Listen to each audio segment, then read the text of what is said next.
স্ত্রী দক্ষিণ আসানসোল থানায় এসে জানান যে তার স্বামীকে খুঁজে পাওয়া যাচ্ছে না। তদন্তে নামে পুলিশ।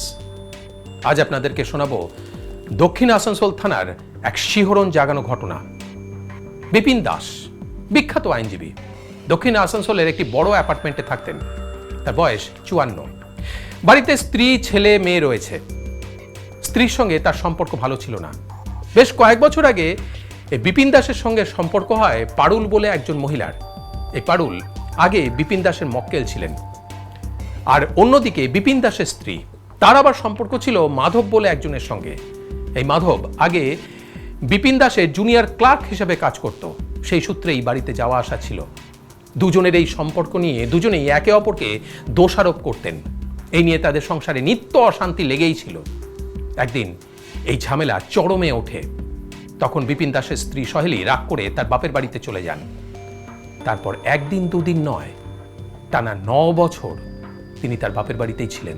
কিন্তু 9 বছর পর তারা হঠাৎ ঠিক করেন, মানে তাদের মধ্যে একটা পারস্পরিক বোঝাপড়া হয়। তার ফলে তারা আবার দুজনে একসঙ্গেই থাকতে শুরু করেন। কিন্তু সংসারে আগুন তো লেগেই ছিল, আর তার ফলে সংসারে নিত্য অশান্তি লেগে থাকতো। ঘটনার দিন অর্থাৎ 2023 সালের 10ই জুন বিপিনবাবু সকাল 11টার সময় কোনো একটা অনুষ্ঠানে যোগ দিতে বেরিয়ে যান। তার ঠিক আগের দিন বিপিনবাবুর শাশুড়ি আসেন তাদের বাড়িতে। বিপিনবাবু বেরিয়ে যাবার পর দুপুর 2টো নাগাদ বিপিনবাবুর ফ্ল্যাটে আসেন বিপিনবাবুর শ্বশুর মশাই। বিকেল 4টে নাগাদ বিপিনবাবু বাড়িতে ফিরে আসেন। বাড়িতে ফিরে এসেই তার স্ত্রীর সঙ্গে আবার খুঁটিনাটি বিষয় নিয়ে ঝগড়া অশান্তি শুরু হয়ে যায়।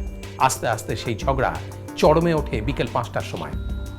সেই সময় তাদের মধ্যে মধ্যস্থতা করতে আসেন বিপিনবাবুর শ্বশুর মশাই।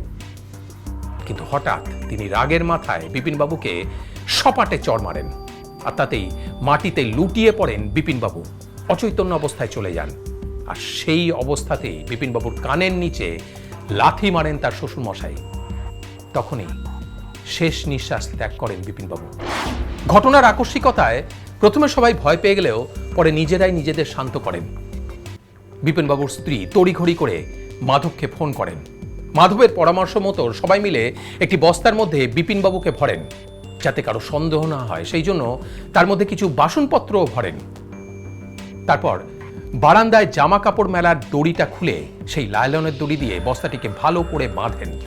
কিন্তু সেই দড়িটা ছোট হওয়ায় এরপর বিপিনবাবুর শ্বশুরমশাই বাজারে গিয়ে একটা মোটা লাইলনের দড়ি কিনে আনেন। এরপর তারা একটি গাড়ি ভাড়া করেন। গাড়ি ভাড়া করে সেই বস্তাটি তাতে তোলেন। তারপর সেখান থেকে ইসিএল এর কোয়ার্টারে নিয়ে যান, যেখানে বিপিনবাবুর শ্বশুরমশাই থাকতেন। পথে তারা 300 টাকার পেট্রোলও কেনেন। এরপরে ওই বাড়িতেই বাবা মেয়ে মিলে রাত 12টা পর্যন্ত থাকেন। তারপর অন্য একটি গাড়ি ভাড়া করে মেয়েকে তার নিজের ফ্ল্যাটে রেখে আসেন বিপিনবাবুর শ্বশুরমশাই। ফিরে এসে প্রথম গাড়ি থেকে বিপিনবাবুর বডি সমেত বস্তাটি বের করে বাড়ির পেছনের একটি জঙ্গলের মধ্যে গর্তে ফেলে দেন। তারপর পেট্রোল ঢেলে আগুন জ্বালিয়ে দেন। পরদিন সকালবেলায় বিপিনবাবুর স্ত্রী তার স্বামীকে খুঁজে পাওয়া যাচ্ছে না বলে থানায় গিয়ে অভিযোগ দায়ের করে। পুলিশ তদন্ত শুরু করে।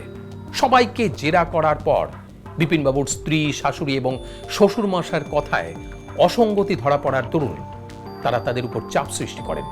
চাপ একটু বাড়াতেই আসল সত্য উন্মোচিত হয়। অপরাধীরা একে একে নিজেদের দোষ স্বীকার করে।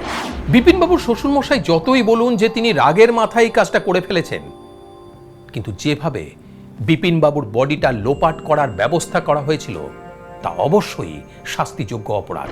তাই তো বলি, হিতাহিত জ্ঞানশূন্য হয়ে মানুষ সবসময় হঠকারী সিদ্ধান্ত নিয়ে ফেলে। সংযম মানুষের জীবনের একটা সবচেয়ে বড় শিক্ষা। তাই নিজেকে সংযত রাখুন, সতর্ক থাকুন, সচেতন থাকুন।